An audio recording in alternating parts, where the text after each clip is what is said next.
ಅಸ್ಸಲಾಮು ಅಲೈಕುಂ ವರಹಮತುಲ್ಲಾಹ್. ಪ್ರವಾದಿ ಮುಹಮ್ಮದು ರಸೂಲುಲ್ಲಾಹಿ ಸ್ವಲ್ಲಲ್ಲಾಹು ಅಲೈಹಿ ವಸಲ್ಲಂ ಅವರ ಪವಿತ್ರ ಜನನಕ್ಕೆ ಸಾಕ್ಷಿಯಾದ ತಿಂಗಳಲ್ಲಿ ನಾವಿದ್ದೇವೆ. ಅವರ ಆ ಪವಿತ್ರ ಜನನದ ಹಿನ್ನೆಲೆಯನ್ನು ಹುಡುಕಿದಾಗ ಹಲವಾರು ಅದ್ಭುತವಾದ ವಿಚಾರಗಳು ನಮ್ಮ ಗಮನಕ್ಕೆ ಬರ್ತದೆ. ಉದಾಹರಣೆಗೆ, ಅಲ್ಲಾಹನು ಪ್ರವಾದಿ ಸ್ವಲ್ಲಲ್ಲಾಹು ಅಲೈಹಿ ವಸಲ್ಲಮರ ಜನನವನ್ನು ಯಾಕೆ ಅರೇಬಿಯಾದಲ್ಲಿ ಮಾಡಿದ? ಜಗತ್ತಿನ ಬೇರೆ ಯಾವುದಾದ್ರೂ ಕಡೆಗಳಲ್ಲಿ ಮಾಡಬಹುದಾಗಿತ್ತಲ್ಲ? ಆ ಪ್ರಶ್ನೆಗೆ ಒಂದು ಉತ್ತರ, ಅರೇಬಿಯನ್ ಜನತೆಗೆ ಇತಿಹಾಸದ ಮೇಲಿದ್ದಂಥ ಒಂದು ಆಸಕ್ತಿ. ಒಂದು ಮುದಿ ಒಂಟೆ ಒಬ್ಬ ಅರೇಬಿಯನ್ ವ್ಯಕ್ತಿಯ ಮುಂದೆ ಬಂದರೆ, ಆ ಮುದಿ ಒಂಟೆ ಅದರ ಅಮ್ಮ ಯಾರು, ಅದರ ಅಜ್ಜಿ ಯಾರು, ಅದರ ಮುತ್ತಜ್ಜಿ ಯಾರು, ಯಾರ್ಯಾರ ಮನೆಗಳಲ್ಲಿ ಅದು ಕೆಲಸಕ್ಕಿತ್ತು, ಯಾರ್ಯಾರ ವಾಹನ ಆಗಿ ಬಳಕೆಯಾಗಿತ್ತು ಇತ್ಯಾದಿಯಾಗಿ ಅದರ ಹಿನ್ನೆಲೆಯನ್ನು ವಿಸ್ತರಿಸಿ ಹೇಳುವಷ್ಟು ಪ್ರತಿಭೆ ಆ ಅರೇಬಿಯನ್ ಜನತೆಗಿತ್ತು. ಅಂತಹ ಒಂದು ಜನತೆಯ ಮುಂದೆ ಪ್ರವಾದಿ ಸಲ್ಲಲ್ಲಾಹು ಅಲೈಹಿ ವಸಲ್ಲಮರ ಜನನ ಉಂಟಾಯಿತು. ಯಾಕೆಂತ ಕೇಳಿದರೆ, ಅವರು ವಿಶ್ವದ ಅಂತ್ಯದವರೆಗಿನ ಪ್ರವಾದಿ.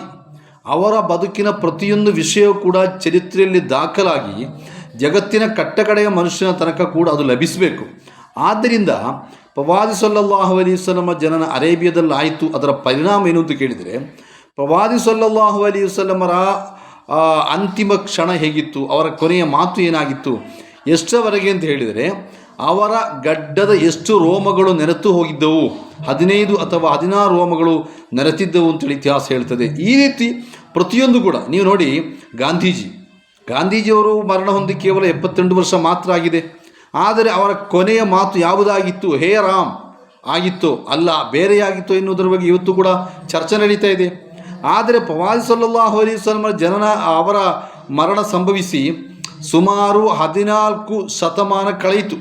1440 ವರ್ಷ ದಾಟಿತು. ಆದರೂ ಕೂಡ ಇವತ್ತಿಗೂ ಪ್ರವಾದಿ ಸಲ್ಲಲ್ಲಾಹು ಅಲೈಹಿ ವಸಲ್ಲಮರ ಬದುಕಿನ ಪ್ರತಿಯೊಂದು ಕ್ಷಣ ಕೂಡ ಇತಿಹಾಸದಲ್ಲಿ ದಾಖಲಾಗಿದೆ. ಇನ್ನು ನೀವು ನೋಡಿ, ಗಾಂಧೀಜಿಯವರು ಒಂದು ಮಾತು ಹೇಳಿದರು ಅಂತೇಳಿ ಒಂದು ಕೋಟ್ ನಾವು ಮಾಡ್ತೇವೆ. ಗಾಂಧೀಜಿ ಹೇಳಿದರು ಹೀಗೆ ಹೀಗೆ ಅಂತೇಳಿ ಒಂದು ಕೋಟ್. ಆದರೆ ಯಾವಾಗ ಗಾಂಧೀಜಿ ಹೇಳಿದರು, ಎಲ್ಲಿ ಹೇಳಿದರು, ಯಾರಿಗೆ ಹೇಳಿದರು, ಅದರ ಬಗ್ಗೆ ಯಾರಿಗೂ ಗೊತ್ತಿರಬೇಕಾಗಿಲ್ಲ. ಆದರೆ ಪ್ರವಾದಿ ಸಲ್ಲಲ್ಲಾಹು ಅಲೈಹಿ ವಸಲ್ಲಮರು ಹೇಳಿದರು ಅಂತೇಳಿ ಒಂದು ಹದೀಸನ್ನು ಉಲ್ಲೇಖ ಮಾಡಿದರೆ ಸಾಕಾಗುವುದಿಲ್ಲ. ಬದಲು ಅವರು ಎಲ್ಲಿ ಹೇಳಿದರು, ಯಾರಿಗೆ ಹೇಳಿದರು, ಯಾವಾಗ ಹೇಳಿದರು, ಯಾಕೆ ಹೇಳಿದರು, ಆ ಹೇಳುವ ಹಿನ್ನೆಲೆ ಏನು, ಯಾರು ಅದನ್ನು ಕೇಳಿಸಿಕೊಂಡರು, ಯಾರು ಅದನ್ನು ವರದಿ ಮಾಡಿದರು, ಈ ರೀತಿ ಅದರ ಸಂಪೂರ್ಣವಾದ ಐತಿಹಾಸಿಕವಾದ ಹಿನ್ನೆಲೆ ಸಿಕ್ಕಿದರೆ ಮಾತ್ರ ಪ್ರವಾದಿ ಸಲ್ಲಲ್ಲಾಹು ಅಲೈಹಿ ವಸಲ್ಲಮರ ಒಂದು ವಾಕ್ಯವನ್ನು ಅಥವಾ ಹದೀಸನ್ನು, ಒಂದು ವಚನವನ್ನು ಮಂಡನೆ ಮಾಡಲಿಕ್ಕೆ ಸಾಧ್ಯ. ಈ ರೀತಿ ಚರಿತ್ರೆಯ ಜೀವಂತ ಕಾಲದಲ್ಲಿ ಪ್ರವಾದಿ ಸಲ್ಲಲ್ಲಾಹು ಅಲೈಹಿ ವಸಲ್ಲಮರ ಪ್ರತಿಯೊಂದು ಕ್ಷಣವೂ ದಾಟಿ ಹೋಗಿದೆ ಎನ್ನುವುದನ್ನು ನಾವು ಗಮನಿಸಬೇಕು. ಯಾವುದೇ ಒಬ್ಬ ವ್ಯಕ್ತಿ, ಆ ವ್ಯಕ್ತಿಯ ಅಪ್ಪ ಯಾರು ಅಂತ ಹೇಳ್ಬೋದು, ಅಜ್ಜೆ ಯಾರು ಅಂತ ಹೇಳ್ಬೋದು, ಕೆಲವೊಮ್ಮೆ ಮುತ್ತಜ್ಜೆ ಯಾರು ಅಂತ ಹೇಳ್ಬೋದು, ಅದರ ಆಚೆ ಹೇಳಲಿಕ್ಕೆ ಸಾಧ್ಯ ಆಗುವುದಿಲ್ಲ. ಆದರೆ ಪ್ರವಾದಿ ಸಲ್ಲಲ್ಲಾಹು ಅಲೈಹಿ ವಸಲ್ಲಮರ ತಂದೆ ಈ ರೀತಿ 20 ಅಜ್ಜಂದಿರ ಹೆಸರನ್ನು ಹೇಳಲಿಕ್ಕೆ ಸಾಧ್ಯವಾಗ್ತದೆ. ಇಂತಹ ಒಬ್ಬ ವ್ಯಕ್ತಿ ಪ್ರವಾದಿ ಮುಹಮ್ಮದು ರಸೂಲುಲ್ಲಾಹಿ ಸ್ವಲ್ಲಲ್ಲಾಹು ಅಲೈಹಿ ವಸಲ್ಲಂ ಅಲ್ಲದೆ ಬೇರೊಬ್ಬರನ್ನು ಕಾಣಲಿಕ್ಕೆ ಸಾಧ್ಯ ಇಲ್ಲ. ನೀವು ನೋಡಿ, ಜೀವನದ ಪ್ರತಿಯೊಂದು ಕ್ಷಣ ಕೂಡ ಇತಿಹಾಸದಲ್ಲಿ ದಾಖಲಾಗಿದೆ.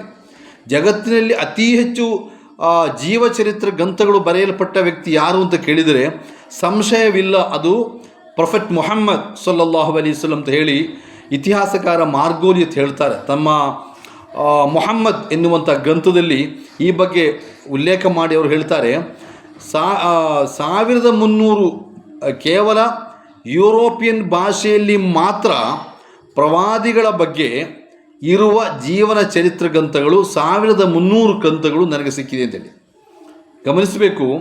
ಇವರು ಮಾರ್ಗೋಲಿಯತ್ ಹೇಳುವುದು ಯಾವಾಗ? 1905ರಲ್ಲಿ, ಅಂದರೆ 120 ವರ್ಷಗಳ ಹಿಂದೆ. ಈ 120 ವರ್ಷಗಳ ಹಿಂದೆ ಕೇವಲ ಅರೇಬಿಯನ್ ಭಾಷೆಯೊಂದರಲ್ಲಿ ಮಾತ್ರ ಪ್ರವಾದಿ ಸಲ್ಲಲ್ಲಾಹು ಅಲೈಹಿ ವಸಲ್ಲಮರ 1300 ಜೀವ ಚರಿತ್ರೆ ಗ್ರಂಥಗಳು ಸಿಕ್ಕಿದರೆ, ಅದರ ನಂತರದ 120 ವರ್ಷಗಳ ಅವಧಿಯಲ್ಲಿ ಎಷ್ಟು ಪುಸ್ತಕಗಳು ಬಂದಿರಬಹುದು? ಅದು ಕೂಡ ಅವರು ಉಲ್ಲೇಖಿಸಿರುವುದು ಕೇವಲ ಯುರೋಪಿಯನ್ ಭಾಷೆ. ಅದರ ಆಚೆ ಹಲವಾರು ಇಂಗ್ಲೀಷ್, ಅರೇಬಿಯನ್, ಉರ್ದು ಸೇರಿ ಬಹಳಷ್ಟು ಸಂಖ್ಯೆಯಲ್ಲಿ ಜನರು ಮಾತನಾಡುವಂಥ ಭಾಷೆಗಳಿದೆ. ಆ ಭಾಷೆಗಳಲ್ಲಿ ಎಷ್ಟು ಗ್ರಂಥಗಳು ಬಂದಿರಬಹುದು? ಇದೆಲ್ಲವನ್ನು ನಾವು ಗಮನಿಸಿದಾಗ ಪ್ರವಾದಿ ಸಲ್ಲಲ್ಲಾಹು ಅಲೈಹಿ ವಸಲ್ಲಮರು ಅವರ ಇತಿಹಾಸದಲ್ಲಿ ಯಾವ ರೀತಿ ದಾಖಲಾಗಿದ್ದಾರೆ ಎನ್ನುವುದನ್ನು ನಾವು ಗಮನಿಸುವಾಗ ಆ ಇತಿಹಾಸದ ಮೇಲೆ ಇದ್ದ ಆಸಕ್ತಿ, ಅದು ಆ ಅರೇಬಿಯನ್ ಜನತೆಗಿದ್ದ ಕಾರಣ ಅರೇಬಿಯನ್ ಸಮುದಾಯದಲ್ಲಿ ಪ್ರವಾದಿ ಸಲ್ಲಲ್ಲಾಹು ಅಲೈಹಿ ವಸಲ್ಲಮರ ಜನನವಾಗಲು ಒಂದು ಕಾರಣ ಅಂತೇಳಿ ನಾವು ಊಹಿಸ್ಬೋದು. ಆ ಪ್ರವಾದಿ ಸಲ್ಲಲ್ಲಾಹು ಅಲೈಹಿ ವಸಲ್ಲಮರ ಜೀವನ ಚರಿತ್ರೆಗಳನ್ನು ನಾವು ಓದುತ್ತಾ ಹೋದಂತೆ ಹಲವಾರು ಅದ್ಭುತಗಳ ಕದ ತೆರೆಯುತ್ತಾ ಹೋಗುತ್ತದೆ. ಅದಕ್ಕೆ ನಾವು ಪ್ರಯತ್ನ ಮಾಡಬೇಕು. ಅಲ್ಲಾಹು ಅನುಗ್ರಹಿಸಲಿ. ವಸ್ಸಲಾಮು ಅಲೈಕುಂ ವರಹಮತುಲ್ಲಾಹ್.